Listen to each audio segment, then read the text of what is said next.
Okay, so Farheen, we are just going through the book right now. I hope you are seeing the book, right? Uh, yes. हम लोगों ने 8.1 से शुरू किया था। और 8 पॉइंट, अच्छा, हम लोग असल में जब पाइथन को डिस्कस कर रहे थे ना, तो मैं आपको कुछ ऐसी चीजें भी पाइथन की बता रहा था कि जो बुक में नहीं है। और बताने की वजह ये थी कि a person who is studying a certain language should know some other aspects of that language too. क्योंकि हो सकता है कि वो फिर अपने फ्यूचर में उसको ऑप्ट करना चाहे, तो उसने सिर्फ करिकुलम को या एग्जाम को पास करने के लिए ना पढ़ा हो, बल्कि उस लैंग्वेज को समझा हो कि वो कैसे काम करती है। ये बात जरूरी है। बहरहाल, इसमें से हम ये देखें अगर कि डाटा यूज वाला जो पॉइंटर है, इसमें हमने वेरिएबल्स को डिस्कस किया है, कॉन्स्टेंट्स को डिस्कस किया है, और एरेज को डिस्कस नहीं किया हमने। सही है, arrays are not under the discussion right now. और उसकी बहुत बड़ी वजह है कि वो एक आगे की चीज़ है, तो जब वो आगे, पहले हम सूडो कोड को देखेंगे उसके, और फिर हम उसको पाइथन को देखेंगे। सही है, तो इस तरह से होगा। तो उसके बाद हमारे पास आता है सीक्वेंस। सीक्वेंस का मतलब क्या है कि कोई ऑर्डर ऑफ स्टेप्स हैं। मिसाल के तौर पे जैसे हमने सूडो कोड में पढ़ा था, if then else end if, right? अगर आपको याद हो तो दैट यस। Was sequence. ये सीक्वेंस कहलाता है। सिलेक्शन क्या होती है? जैसे हमने पढ़ा था केस ऑफ। केस ऑफ में हमने कुछ मल्टीपल केसेस बनाते थे, और जो यूजर के प्रेफरेंस की चीज होती थी वो डायरेक्टली सिलेक्ट हो जाती थी, अनलाइक इफ एल्स स्टेटमेंट, क्योंकि उसमें यह था कि एक स्टेटमेंट फॉल्स होगी तो नेक्स्ट स्टेटमेंट में जाऊंगा। So that was following a certain sequence, but the selection was totally different thing. Iteration, जिसको हम कहते हैं लूप्स, और हमने फॉर लूप पढ़ा था, रिपीट अंटिल लूप पढ़ा था, do while while do while and while, ये सब पढ़ा था। अच्छा, अब ये जाहिर सी बात है कि सारी चीजें हमें पाइथन के अंदर भी मिलेंगी। जाहिर बात है कि the syntax will be different definitely, or maybe not the same things as we learned in pseudocode, but definitely जो concept होगा ना वो सेम होगा। कहने की बात ये है। ऑपरेटर यूज में असल में इसमें थोड़ा सा सीक्वेंस आउट ये है कि भाई हम पहले वेरिएबल्स और कांस्टेंट डिस्कस करेंगे ना, उसके बाद हम अरिथमेटिक ऑपरेशंस को डिस्कस करेंगे, क्योंकि ये चीज जो है ना, ये ज्यादा बेसिक है as compare to this this and this. तो इसलिए अभी का जो हमारा काम होगा ना, वो होगा कि पहले हम अरिथमेटिक ऑपरेशंस को डिस्कस करें, लॉजिकल एंड बूलियन डिसीजंस को भी डिस्कस करें कि वो कैसे हम लेते हैं। उसके बाद हम सीक्वेंस और सिलेक्शन पे चलेंगे। उसके बाद हमने वेरिएबल और कांस्टेंट की डिस्कशन कर ली, जो कि यहाँ पे भी तकरीबन वही चीज लिखी हुई है। पाइथन को मैंने कहा था कि Python is not such a language which requires everything to be explicit, but Python is an implicit type of language. उसके अंदर हर चीज डिक्लेयर नहीं होती।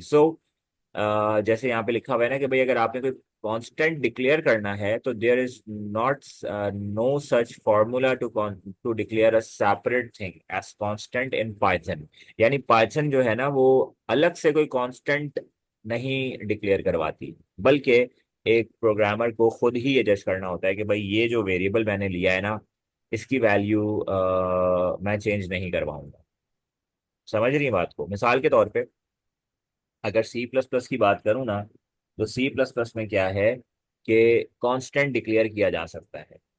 और वो ऐसे किया जाता है कि जैसे आप कोई वेरिएबल का नाम लिखें ना, तो उससे पहले आप CONST लिखते हैं वेरिएबल के नाम से, तो सी प्लस प्लस इसको एज अ कांस्टेंट ट्रीट करने लग जाता है, और इसकी वैल्यू किसी भी सूरत वो चेंज नहीं करता।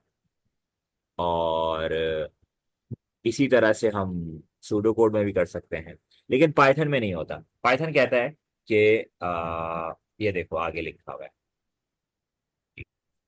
पाइथन, ये देखो, ये लिखा हुआ है ना, Python does not require any separate declaration and does not differentiate between constants and variables, right? Programmers need to keep track of and manage these differences instead.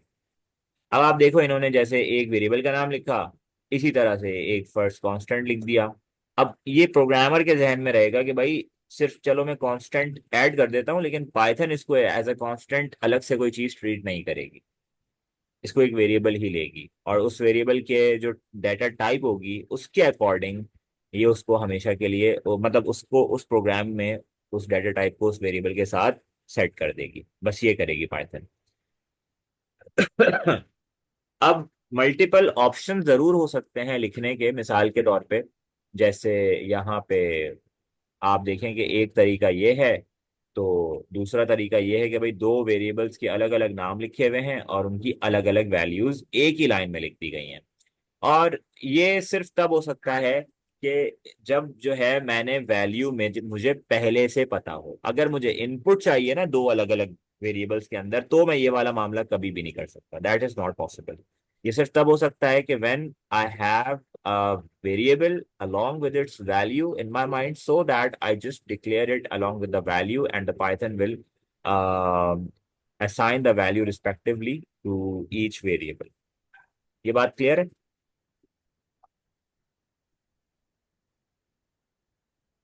जी फरहीन बताइएगा। जी जी क्लियर है। सही है ना, कोई खासी बात नहीं है। अच्छा, अब आप देखें ये ऊपर ही इन्होंने सूडो कोड के कांस्टेंट डिक्लेरेशन बताई हुई है कि भाई सूडो कोड में अगर हमने कांस्टेंट डिक्लेयर करना है तो we should write constant in upper cases and just assign a value. तो ये है सूडो कोड का तरीका। ओके, और यहाँ पे लिखा हुआ भी है कि भाई सूडो कोड में ये सारी चीजें एक्सप्लिसिट होती हैं, पाइथन के अंदर इम्प्लिसिट होती हैं। अब जो आप उस दिन बात करी थी ना कि भाई विजुअल बेसिक को टीचर ने कहा कि it's really close to pseudo code so that you should write in Visual Basic. तो आप देखें कि भाई सूडो कोड में डिक्लेयर लिखा हुआ है, विजुअल बेसिक में डिम लिखा हुआ है, तो how does it comes with any kind of similarity, मुझे तो नहीं समझ में आ रहा। और ये देखें यहाँ पे कांस्टेंट फुल लिखा हुआ है, फिर प्लस में ये है कि भाई इसमें बैक एरो आएगा, इसमें बैक एरो नहीं आता बल्कि इक्वल्स टू आता है। और आगे भी बहुत सारे डिफरेंसेस हैं, यहाँ पे देखें कॉलन डाल के उसकी डाटा टाइप आगे लिखी है, यहाँ पे एस करके लिखी है, आगे बहुत डिफरेंसेस मिल जाएंगे। बहरहाल आगे चलते हैं। डाटा टाइप्स की हम बहुत दफा बात कर चुके हैं, हम दोबारा बात नहीं करेंगे, ये सारी डाटा टाइप्स लिखी हुई हैं, पाइथन के अंदर भी यही होती हैं और सूडो कोड के अंदर भी यही होती हैं, स्प्रिंग के अंदर भी। अब आ जाओ इनपुट एंड आउटपुट के ऊपर, जो अभी हम कर रहे थे। अभी असल में इन्होंने डायरेक्टली क्या किया है कि जो इन्होंने कोड्स बताना शुरू किए हैं ना वो ऐसे किए हैं। अब आप समझें कि आपका ये सवाल बन सकता है कि sir we haven't studied to take input in this manner, right, because we didn't mention a data type before the function input, we haven't, right, हमने नहीं किया ऐसा। अब बुक में डायरेक्टली आपको ये दिख रहा है तो आप बोलेंगे सर हम तो कंफ्यूज हो रहे हैं कि भाई ये क्या है। अच्छा, सेकेंडली देखो नीचे ही विजुअल बेसिक का तरीका लिखा हुआ है इनपुट करने का। अब मुझे बताओ सूडो कोड में इनपुट हम कैसे करते हैं? सिर्फ इनपुट लिखते हैं, राइट, और आगे, बल्कि सिर्फ इनपुट नहीं लिखते, पहले आउटपुट लिख के एक स्टेटमेंट शो करते हैं जो हमें पहले फिर स्क्रीन पे डिस्प्ले इनपुट कराना होता और है फिर मैसेज, और फिर इनपुट लेते हैं, किसी वेरिएबल का नाम लिखते हैं खाली। अब ये विजुअल बेसिक में आप देखो क्या लिखा हुआ है, कॉन्सोल डॉट राइट, और उसके बाद ही ब्रैकेट खोल के कोटेशंस के अंदर लाइन लिखी हुई है। तो it doesn't comes with any kind of similarity between the pseudo code and visual Basic. तो ये बात आपको क्लियर हो जानी चाहिए कि भाई ये नहीं हो सकता कि विजुअल बेसिक में सीख लूं तो जी सूडो कोड की जगह मैं लिख दूंगी और वो नंबर मुझे पूरे मिल जाएंगे। It is beyond any possibility, नहीं हो सकता ऐसा। और जो चेकर होता है ना अमूमन वो इतना एक्सपर्ट जाहिर बातें होता है कि वो देखते ही बता देगा आपको। सेकेंडली देखें विजुअल बेसिक जो है वो टोटली नॉन, कौन सा हमने वो पढ़ा था, हम उनको क्या कहते थे यार, सूडो कोड के जो हमने फॉन्ट्स के रूल पढ़े थे, याद है उसको क्या बोलते थे हम लोग? मेरे जहन से निकल गया। कौन से non proportional font, right, non proportional font, उसमें मैंने बताया था कि हर लेटर के बीच में सेम अमाउंट ऑफ स्पेस होता है सूडो कोड के अंदर। एक तो अपर केस होता है और दूसरा सब लेटर्स के बीच में सेम स्पेस होता है। और ये देखें विजुअल बेसिक में ऐसा कुछ भी नहीं। तो खैर ये मैंने जस्ट आपको एक बात क्लियर की है भाई। अब आ जाओ, ये भी हम कर चुके हैं कि पहले हमने एक लाइन लिखी और उसके बाद किसी वेरिएबल की वैल्यू को कॉल कर दिया। सही है, यहाँ पे इन्होंने कॉमा के साथ किया है, हमने प्लस के साथ किया था, तो दोनों ही चल सकते हैं। और देखें डिपेंड किस चीज पे करता है, कि पाइथन का कौन सा वर्जन चल रहा है उस पर भी डिपेंड करता है। तो with the updation of different version of Python हमारे पास सिंटेक्स में कभी कभी थोड़ा सा फर्क आ जाता है। तो कभी ऐसा होगा कि वो प्लस के साथ काम कर रहा होगा, कभी ऐसा होगा कि वो कॉमा के साथ काम कर रहा होगा, कभी ऐसा होगा कि वो दोनों के साथ काम कर रहा होगा। तो you have to keep a check on this. Okay. अच्छा, अब आगे देखते हैं कि आगे क्या आ गया सीक्वेंस। नहीं, अब रुक जाते हैं। अब हम चलते हैं अपने कंपाइलर की स्क्रीन के ऊपर। तो मैं जरा सा इसको स्टॉप कर रहा हूँ और वहां से शेयर कर रहा हूँ।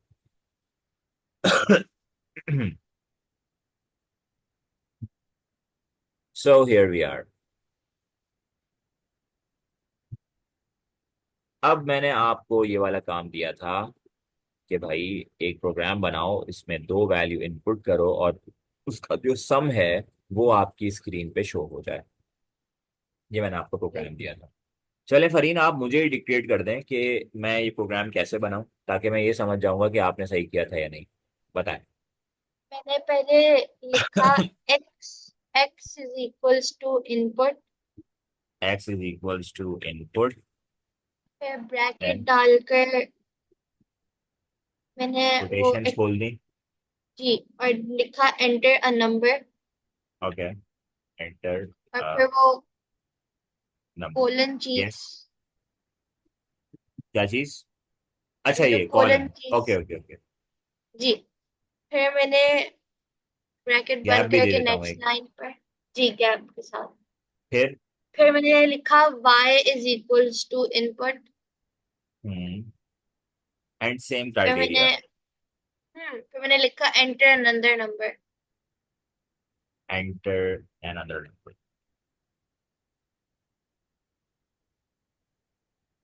जी। फिर मैंने लिखा sum is equals to sum equals to int int bracket में x, ब्रैकेट में एक्स फिर प्लस, प्लस फिर इंट इंट और ब्रैकेट में y। वाई। ओके। फिर नेक्स्ट लाइन में मैंने लिखा प्रिंट प्रिंट और फिर ब्रैकेट में द सम इज ब्रैकेट में इन्वर्टेड कॉमास खोलूं, जी कोटेशंस, द जी, सम इज। फिर वो कोलन,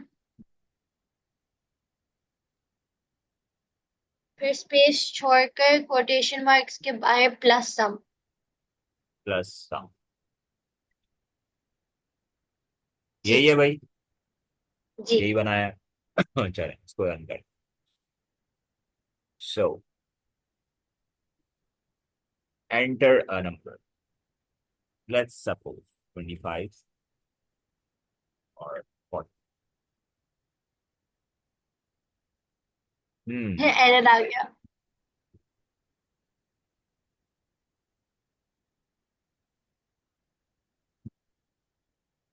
दोबारा ट्राई। 25, 40, 65। सही है। देखें, दोनों में एक फर्क था। कॉमा डाल। उस वक्त जब हम प्लस कर रहे थे ना, we were handling the strings. तो strings acts differently, but here the thing is that कि हम अरिथमेटिक ऑपरेशंस में काम कर रहे हैं। तो अरिथमेटिक ऑपरेशंस में होगा ये कि उनको डिफरेंटली हैंडल करना होगा। So we are going with the curriculum कि भाई उन्होंने कॉमा यूज किया है, और जाहिर बात है किसी वजह से यूज किया है, और इसी वजह से कि भाई ये वाले एरर्स से हम बच जाएं। The thing is that concept वही है कि भाई उसके बाद का जो नेक्स्ट आपका वेरिएबल है उसकी वैल्यू को कॉल करना है। तो अगर स्ट्रिंग्स के साथ भी कॉमा काम कर रहा है तो इट्स वेल एंड गुड। और वैसे आप ये समझ लेंगे जहाँ पे भी अरिथमेटिक ऑपरेशन होंगे वहां पे हम कॉमा यूज कर लेंगे और उसकी वैल्यू को कॉल कर देंगे। Nothing rocket science. ओके। अब ये है कि देखो, इससे हो सिर्फ ये रहा है कि there is a strain here. Strain ये है कि मैंने एक इंटीजर का फंक्शन दोनों जगह पे अलग अलग कॉल किया है। सही है ना? तो कभी जी। ऐसा हो सकता है कि मेरे जहन से ये चीज निकल जाए और मैं परेशान हूँ कि भाई क्या करना है, या ये हो सकता है कि मल्टीपल वैल्यूज हैं और मुझे समझ में नहीं आ रहा है कि कौन सी वैल्यू कौन सी है, तो मैं परेशान हो सकता हूँ इस चीज में। सही है। तो अब क्या करें। अब जो बुक में आपकी किया गया ना वो वाला काम बता रहा हूँ, वो क्या है, वो ये है कि भाई जहाँ पे इनपुट ले रहे हो ना, उससे पहले इंट लिखो, ब्रैकेट खोलो, और यहाँ पे जाके ब्रैकेट एक बंद कर दो, क्योंकि सारी बात है कि जो ब्रैकेट खुला है वो बंद भी होगा। And same applies for int लिखो, ब्रैकेट खोलो, और यहाँ पे जाके अब देखो इससे एक फर्क पड़ेगा। इससे एक फर्क, और यहाँ पे सिर्फ क्या होगा फिर, एक्स प्लस वाई। अब देखो फर्क क्या पड़ेगा। फर्क ये पड़ेगा कि जब मैंने पहले ही एक्स और वाई को स्पेसिफिक कर दिया कि they should be having an integer value, so the user if accidentally और बाय एनी इंटेंशन वो कोई डिफरेंट डेटा टाइप की वैल्यू डालता है, सो उसी लाइन पे ये एरर थ्रो कर देगा, ये आगे जाएगा ही। यानी इट विल मेक श्योर कि the data which is inputted in this variable is an integer type of data. अगर मैं शुरू में ही बता रहा हूँ, ये मुझे फायदा है, क्योंकि अभी जो हो रहा था ना वो ये हो रहा था, मिसाल के तौर पे अभी मैंने जस्ट जब इनपुट लिया था, खाली जस्ट ये लाइन लिखी थी, तो इसमें मुझे कोई श्योरिटी नहीं है कि यूजर किस तरह का डाटा डालेगा। और फिर मिसाल के तौर पे यहाँ पे उसने फ्लोट डाला हो और मैं यहाँ पे गलती से इंटीजर लिख दूं, तो अब ये क्या होगा कि जो डेसिमल पॉइंट वैल्यू थी मेरी वो मिस हो जाएगी, क्योंकि इंटीजर के लिए वो जस्ट उसकी होल नंबर वैल्यू को लिख देगा। समझ रहे हैं ना जो मिस्टेक्स हो सकती हैं यहाँ पे, वो क्या है। सही है फरीन। आई थिंक सो कि आपको ये चीज समझ में आ रही होगी क्योंकि मैं क्या बात कर रहा हूँ, या नहीं आ रही तो मुझे बता दें। आ रही है। ओके। तो पहले से सॉरी, पहले से डेटा टाइप बताने का फायदा ये होता है कि you will get a surety about the data being input. अब देखते हैं इस प्रोग्राम को। नंबर इनपुट करो भाई, नंबर इनपुट कर देते हैं। हमने किया 90, हमने किया 78, सॉरी 86। ये देखो सही भी आ गया बिल्कुल, और कोई मसला भी नहीं। अब एक काम करते हैं, अब एक काम ये करते हैं, दोबारा चलाते हैं। और मैंने एक इनपुट किया, इसमें मैंने कहा 8.9। जैसे ही मैंने इनपुट किया ये देखो अगले लाइन पे ही नहीं गया। और इसकी एक टेक्निकल चीज और एक आप बता सकती हैं कि ये अगली लाइन पे क्यों नहीं गया। वर्जन ने sum is equals to x plus y से आप लिखा है। नहीं नहीं नहीं नहीं नहीं, एक बहुत बेसिक बात है जो हमने बहुत पहले की थी, यानी इस इन क्लासेस के शुरू दिन में शायद की होगी हमने। शायद याद आ जाए, खैर नहीं आएगा, छोड़ें। देखो मैंने कहा था कि there are two types of translators, एक कंपाइलर होता है और एक इंटरप्रेटर होता है, और दोनों का डिफरेंस मैंने बताया था, याद है। हम्म। मैंने कहा था पाइथन जो है ना वो इंटरप्रेटर यूज करता है नॉर्मली। और इंटरप्रेटर का मतलब क्या होता है कि it will go line by line, जैसे ही किसी लाइन में एरर आएगा ये वहीं रुक जाएगा, आगे नहीं जाएगा। कहा था ना। अब देखो कंपाइलर होता ना, वो सारे काम पहले करवाता मुझसे, और फिर आखिर में मुझे पूरी लिस्टिंग देता कि ये एरर्स आए हैं। इसने मुझे पहली ही लाइन पे रोक दिया कि भाई ये क्या कर रहे हो, 8.9 नहीं आ सकता यहाँ पे, सॉरी। और अब देखो, अब मैं जरा सा इसको चेंज करूंगा, मैं कहूंगा भाई फ्लोट, ये फ्लोट, और अब मैं इसमें यही वैल्यू इनपुट कर सकता हूँ जो अभी मैं कर रहा हूँ। ये देखो यहाँ पे मैं आया, मैंने कहा अनदर वैल्यू 7, 55 कर देते हैं सर, 63.9। नाउ इट नोस के व्हाट टू, राइट। अच्छा, तो इस तरीके से हम डेटा टाइप्स को मिक्स भी कर सकते हैं, हम इसमें कोई और काम भी कर सकते हैं, और इसी तरह से हम इस चीज़ों को लेके चल सकते हैं। तो आपने अपना होमवर्क बिल्कुल सही किया है Fareen, I appreciated for this, कि भाई ये अच्छा काम है, और मुझे लग नहीं रहा था कि ये काम इतनी आसानी से आप कर लेंगी, लेकिन आपने बहुत आसानी से कर लिया, तो बहुत ही अच्छी बात है। अब चलें, अब बात ये करते हैं कि भाई हम अपनी बुक के हिसाब से तकरीबन तकरीबन इनपुट आउटपुट वाले हमने सारी चीजें जो है वो कर ली। सही है। जी। इनपुट आउटपुट वाली हमने सारी चीजें कर ली हैं। और अच्छा ये बताओ, एक एक्टिविटी करते हैं मिसाल के तौर पे। एक्टिविटी में मैं आपसे ये कहता हूँ कि Farheen, make a program to calculate volume of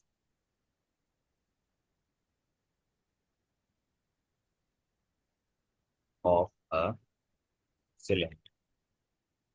ये कैसे करेंगे हम लोग, बताएं। सिलेंडर का वॉल्यूम का फॉर्मूला इंटरप्रेट फॉर्मूला तो करेंगे। मुझे भी याद नहीं है, क्या है फॉर्मूला, बताएं। Length into breadth into height, I guess. I suppose cylinder का यही है। सिलेंडर के पास सर्कल भी तो होते हैं। लेकिन कितनी बेसिक बातों में हम सोच रहे हैं बैठ के ना, इतने अफसोस की बात है। लेकिन खैर चले, आई होप सो के यही होगा। चले सपोज के यही है, सपोज के यही है। Length into breadth into height cylinder का के वॉल्यूम का फॉर्मूला। अब बताएं इसको जी। प्रोग्रामिंग में कैसे लेके आए, कि एक मेरा प्रोग्राम हो वो ये काम कर ले और वो ये कैलकुलेट कर ले, ये बताएं।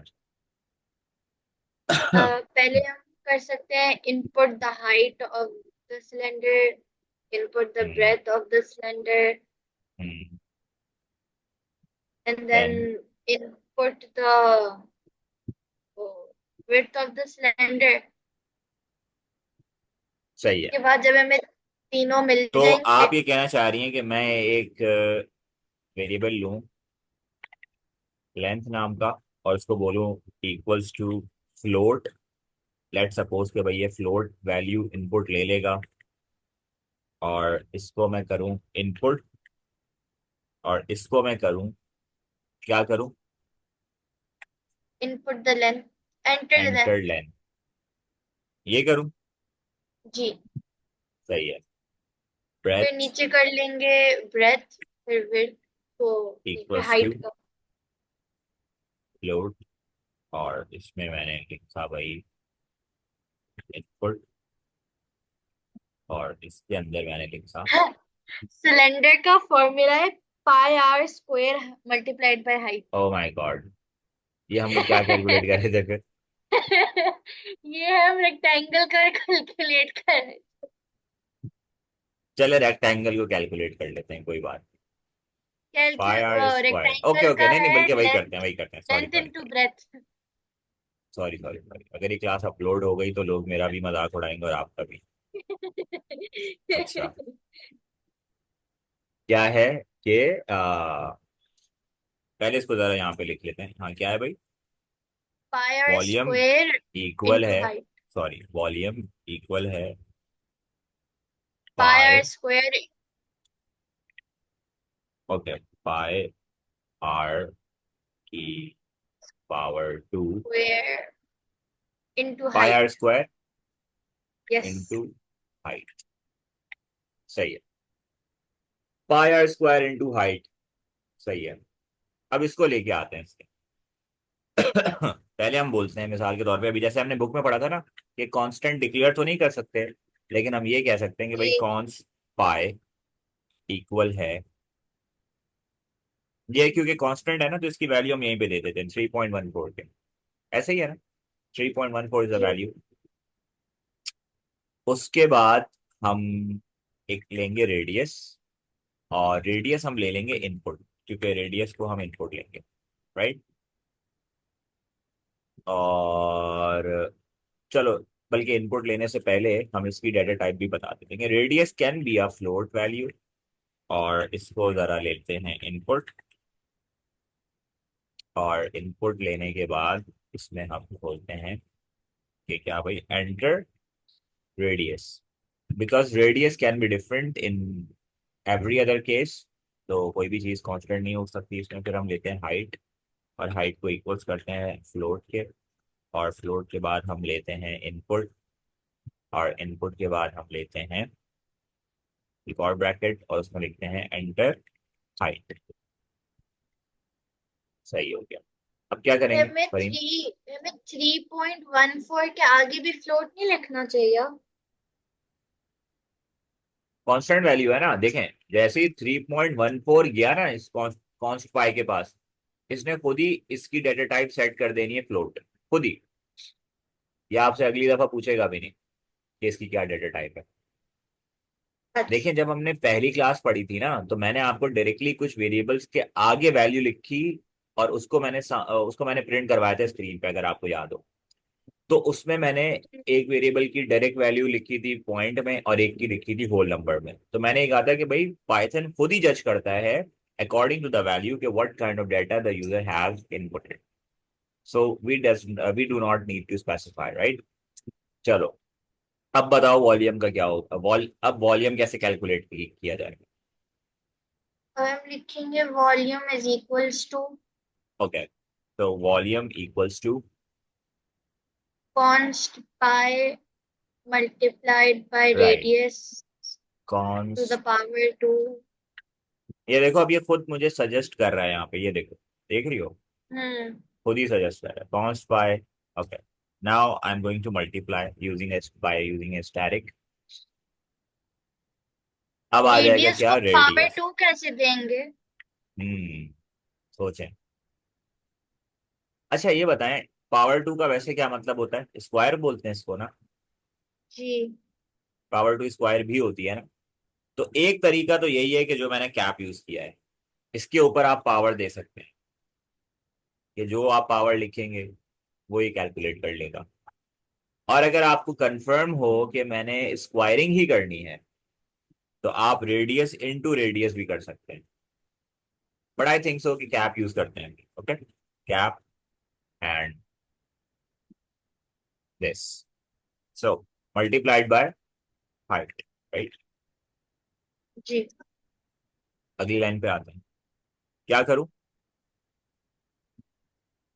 फिर हम प्रिंट करेंगे द वॉल्यूम इज, हम्म, और फिर volume. The volume is comma volume. तो आपको लगता है कि हमने सही किया है? हम्म, चलिए अब देखते हैं हमने क्या किया।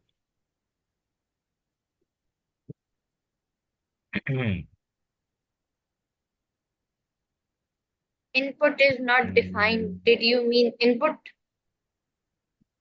वो हमने कैपिटल डाला है। हम्म, समझी? जी। सही, बस ये गलती। तो केस सेंसिटिविटी इतनी इंपॉर्टेंट है, देख।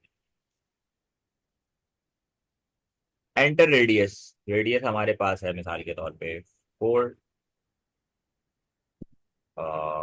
सही है, 4 है। हाइट जी। हमारे पास है 5। अब क्या कह रहा है? Unsupported unsupported operand type. Operand, okay okay okay, ये मतलब बाय डिफॉल्ट ये वाला ऑपरेंड नहीं सपोर्ट करता जो हमने कैप यूज किया है यहाँ पे। इट्स ओके, अगर तो ये हम नहीं करता रेडियस तो। इंटू रेडियस करेंगे। थोड़ा सा अनपढ़ है ये ज्यादा चीजें नहीं जानता, कोई बात नहीं। तो हम ये करते हैं, एक दफा तो मैं ये करके देखता हूँ कि रेडियस इंटू रेडियस अगर यहीं पे लिखूं तो भी सही है, या इसको ब्रैकेट में लिखना पड़ेगा फिर, एक अलग ब्रैकेट, वरना पहले चेक करते हैं। Radius multiplied by another radius. सही है, अब देखते हैं इसको। चलो, enter radius 4, height is 5। The volume is 251.2222 कुछ भी। क्या ये बात सही है? जी। अब ये हमें देखना पड़ेगा कि ये आपके पास कैलकुलेटर है रखा हुआ? मेरे कैलकुलेटर में वो एम वाली सेटिंग हुई हुई है, बट मैं अपने फोन से कर सकती हूँ। अच्छा, नहीं फोन से तो मैं चेक कर लेता हूँ।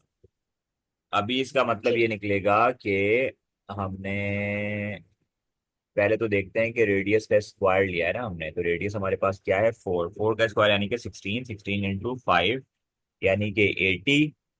और उसके बाद मल्टीप्लाई बाय 3.14। हाँ सही है बिल्कुल, 251 पॉइंट समथिंग ही आ रहा है। तो इससे पता चला कि हमने जो है बिल्कुल सही कैलकुलेशन की है, और बिल्कुल सही बात है। अच्छा जी, एक फंक्शन यूज करते हैं यहाँ पे, इंट, और उसमें रख देते हैं वॉल्यूम, इसको दोबारा चेंज करें, इट्स फोर।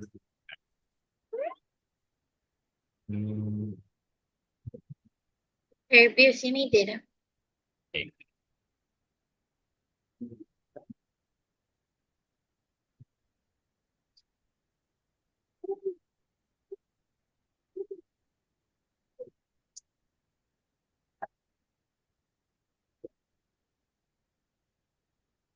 यस, सही है पर ही। वो डेसिमल में नहीं देगा। हाँ क्योंकि वो अच्छा नहीं लग रहा था ना देख के इतना ज्यादा, तो मैंने हम्म। कहा कि मेक इट समथिंग लाइक। और मुझे याद आ रहा है एक फंक्शन है पाइथन के अंदर, मैंने एक दफा यूज किया था। उसमें हम लिमिट डिफाइन कर देते हैं कि कहाँ तक डेसिमल पॉइंट देगा वो, मतलब 2 डिजिट्स तक देगा, 3 तक देगा, ये हम उसको डिफाइन कर देते हैं। लेकिन वो फंक्शन मेरे भी जहन में आ नहीं रहा, बहुत टाइम पहले कभी यूज किया था। मैं उसको देख के बता दूंगा आपको। वैसे आपको ऐसा कोई फंक्शन यूज करने की अपने एटलीस्ट एग्जाम में कभी भी जरूरत नहीं पड़ने वाली। ये जस्ट हम प्रैक्टिस प्रोग्राम्स कर रहे हैं, इसका एग्जाम से डायरेक्टली कोई खासा ताल्लुक नहीं है। लेकिन जाहिर सी बात है कि ये चीजें बेस बनती हैं आगे मुश्किल चीजें करने के लिए। अच्छा, जो आपका सवाल था ना भाई, आपका सवाल ये था कि सर मॉड और डिव में क्या फर्क है, वो मैं थोड़ा सा बताना चाह रहा हूँ कि वो मैं बता दूं। देखो, मॉडर्न डे मुझे समझ नहीं आ रहा, पर दूर की बात। बिल्कुल समझ नहीं आया ना आपको? नहीं। ठीक है। बस मुझे ये पता है कि जब कोड में डिवाइड करना होता है तो डिव यूज करते हैं। मॉड में आपको बताता हूँ आप कहाँ यूज करेंगे, बल्कि वो मैं प्रोग्राम आपको बनाने को ही दे देता हूँ ना, छोड़े। प्रोग्राम आपका जो आज का होमवर्क है, which is like sorry today is, कहाँ चला गया भाई, 7 सितंबर 2024। होमवर्क है आपका, नहीं बल्कि ये होमवर्क नहीं हो सकता, सॉरी, अभी हमने इफ एल्स का स्टेटमेंट तो पढ़ा ही नहीं है। इफ एल्स पढ़ लेंगे पाइथन के अंदर तो होगा। मैं आपको डिफरेंस बताता हूँ। डिफरेंस ये है कि मिसाल के तौर पे अगर मैंने एक नंबर लिया, num1, और मैंने उसको इक्वल किया, और मैंने कहा इनपुट ले लो इसके अंदर, और इसके अंदर क्या करो, एंटर अ नंबर। ओके, यही लाइन मैंने कॉपी की फटाफट से, और कॉपी करते के साथ ही गायब हो गई। ओहो, कंट्रोल काम नहीं कर रहा, sorry. num1 equals to, input लिया और इसके अंदर लिखा एंटर फर्स्ट नंबर। जस्ट ऐसे ही आप कुछ भी लिख सकते हैं, कोई टेंशन की बात नहीं है। और उसके बाद मैंने इस लाइन को कॉपी किया और यहाँ पे पेस्ट कर दिया, सॉरी आगे ही चला गया, यहाँ आ गया। अब मैंने इसको लिखा भाई ये num2 है, और इसको मैंने जस्ट सेकंड कर दिया। सही है। अब मैंने कहा कि एक वेरिएबल है जिसका नाम है डिवाइड, और वो इक्वल है num1 divided by num2। Okay. और फिर मैंने कहा कि क्या करो, प्रिंट करो किसकी वैल्यू को, डिवाइड। आओ देखते हैं इस प्रोग्राम। इसने कहा एंटर फर्स्ट वैल्यू, मैंने कहा 30, इसने कहा सेकंड, मैंने कहा 2। ओके, डिवाइड भी इसमें क्यों नहीं है भाई, unsupported operand, str and st, अच्छा अच्छा अच्छा अच्छा अच्छा। देखें, वो ये दोनों नंबर्स को ना स्ट्रिंग ट्रीट कर रहा है, स्ट्रिंग वैल्यू। सही है। इसके लिए मुझे क्या करना होगा, यहाँ पे आऊंगा और लिखूंगा इंट, और बस काम पूरा हो जाएगा। तो ये एरर्स को भी ना थोड़ा थोड़ा आप समझना शुरू कर देंगे, एरर्स जो आ रहे हैं वो क्यों आ रहे हैं, ताकि आप जब खुद करिए हो तो आपको पता हो कि कैसे मैनिपुलेट करना है एरर्स को। ओके, सो अब देखते हैं जल्दी से, टाइम वैसे ही बहुत शॉर्ट रह गया हमारे पास, जल्दी जल्दी करते हैं इसको। 32, क्या आ गया भाई, 15, राइट, 15 आ गया। ये हुआ है डिवाइड। अगर मैं इसको लिखूं मॉड्यूलस का साइन, जो कि है यहाँ पे, अब देखो ये क्या करेगा, यही सेम वैल्यूज, ये क्या देगा, 0। क्यों? परसेंटेज क्या चीज डाली है? जब डिवीजन होती है ना, तो डिवीजन का मतलब होता है you divide a value by another value, और जो रिजल्ट आ रहा है ना रिमेनिंग, वो लिखा जाता है। मॉड का मतलब ये होता है कि जो रिमाइंडर आ रहा है वो लिखा जाता है। नाउ टेल मी कि when you divide 30/2 is there any remainder? बताओ फरीन। नो। नहीं है ना, तो 0 है। मॉड रिमाइंडर बताता है, डिवीजन वैल्यू बताता है जो डिवाइड करके आई है, ये बेसिक फर्क है। So if you want to know that if I am going to divide a value with a certain number, so is there any remainder, तो वो रिमाइंडर बता देगा आपको। बहरहाल, क्लास का टाइम खत्म होने में रह गया है 1 मिनट से कम। सही है। आई होप सो कि कोई जी। सवाल आपके पास अभी नहीं होगा। और एक क्वेश्चन जो आपने सॉल्व करना है घर पे, वो ये है कि make a simple calculator in which you can do plus minus multiply ये डिवाइड एंड मॉड मॉड। और डिव तो सूडो कोड में तो डिफरेंटली यूज होगा ना? हाँ वो डिफरेंट होगा, वो हम डिस्कस कर लेंगे नेक्स्ट क्लास।